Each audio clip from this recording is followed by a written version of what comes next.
Hello and welcome friends, let's ক্র্যাকের তরফ থেকে তোমাদের সকলকে স্বাগত জানাই। আজকে আমরা মিরর ইমেজ অর্থাৎ দর্পণ প্রতিবিম্ব নিয়ে আলোচনা করব। তো এই মিরর ইমেজের বেসিক্যালি তিনটি টাইপ হয়ে থাকে, অর্থাৎ এই তিনটি টাইপ যে রয়েছে, এই তিনটি টাইপ থেকে কিন্তু আমাদের পরীক্ষায় কোয়েশ্চেন এসে থাকে। তো আজকের যে পার্টে আমরা টাইপটি নিয়ে আলোচনা করব সেটি হলো ফার্স্ট টাইপ। এর পরের দুটি ভিডিওতে আমরা সেকেন্ড টাইপ এবং থার্ড টাইপটি কভার করে নেব। তো খুব সিম্পলি আমরা একে করতে পারবো একটি সূত্রের মাধ্যমে।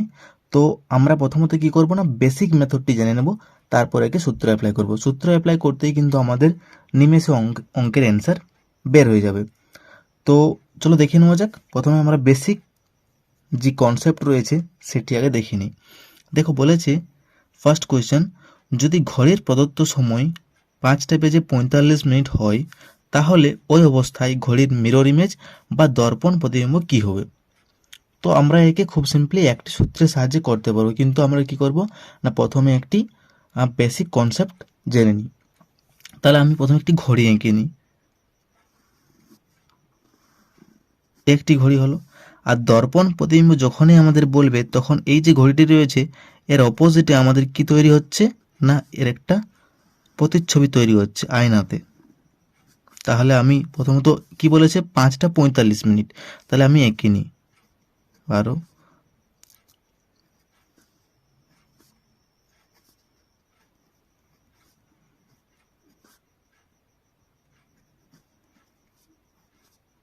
এই আমি ঘড়ি এঁকে নিলাম।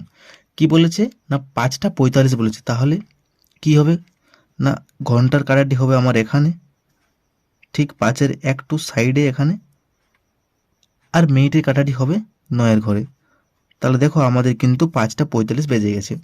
তাহলে এই ঘড়িটাই যদি আমাদের উল্টে এখানে বসে অর্থাৎ মিরর ইমেজ তৈরি হয়, তাহলে কি দেখাবে ছবিটি না, ছবিটি দেখাবে, দেখো এঁকে নি প্রথমে,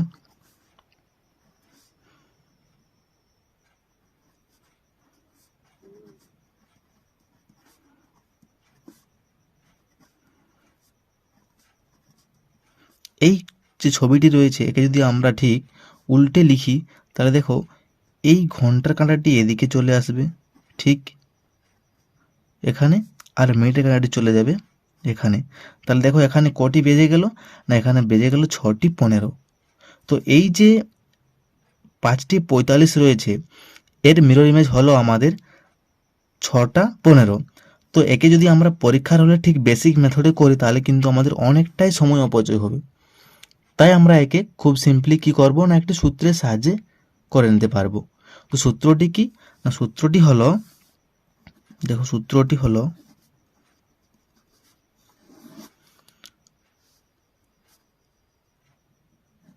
11:60 প্রথমে লিখে নেব। এর থেকে আমি যে দেওয়া থাকবে সে সময়টা, প্রদত্ত সময়টি বিয়োগ করে দেব, প্রদত্ত সময়, এটি হলো আমাদের সূত্র। অর্থাৎ 11:60 থেকে আমাদের যে সময়টি অঙ্কতে দেওয়া থাকবে সেই সময়টি আমরা বিয়োগ করে নেব। তাহলে দেখো এখানে আমি 11:60 রয়েছে, সময় কত দেওয়া রয়েছে আমাদের 5:45, তাহলে মাইনাস আমি 5:45 লিখে নিলাম। এরপর আমি বিয়োগ করে নেব। তাহলে দেখো আমরা যদি এখানে বিয়োগ করি, এখানে একটু ভুল হয়ে গেছিল লিখতে, তাই আমি কেটে দিলাম একে। যদি বিয়োগ করি আমি তাহলে 11:60 হলো, এর থেকে কি করব না 5:45 বিয়োগ করে দেব। তাহলে যদি বিয়োগ করি তাহলে এখানে হলো 5, হাতে 4-5, কত দিলে 6, 1 দিলে 6, তাহলে 15 পড়ে রইল এখানে, আর 5 যে কত দিলে 11 না 6 দিতে 11, তাহলে 6টা 15 আমরা ঠিক সূত্র অ্যাপ্লাই করে পেয়ে গেলাম।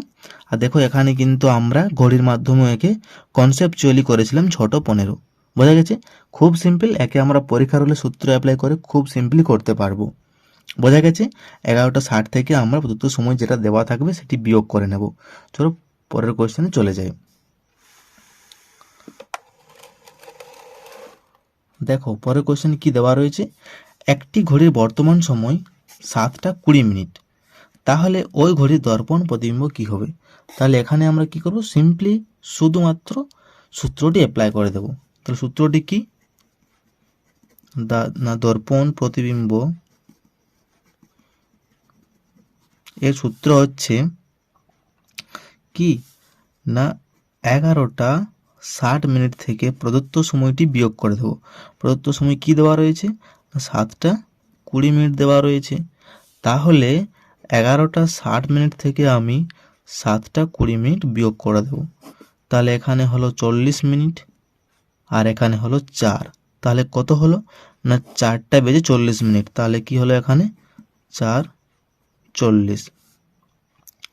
তাহলে এই হলো আমাদের অ্যান্সার। তাহলে বলতে পারি যে 7টা বেজে 20 মিনিট এর দর্পণ প্রতিবিম্ব হবে 4টা বেজে 40 মিনিট। খুব সিম্পল। তাহলে আজকে আমরা পার্ট 1 নিয়ে আলোচনা করব। খুব শীঘ্রই নেক্সট পার্ট নিয়ে আসছি, তো ওদিন সঙ্গে থাকুন এবং ভিডিওটি ভালো লাগলে অবশ্যই like, comment, share and subscribe করুন এবং পাশে থাকা বেল আইকনটি ক্লিক করুন। So take care, keep growing and stay motivated.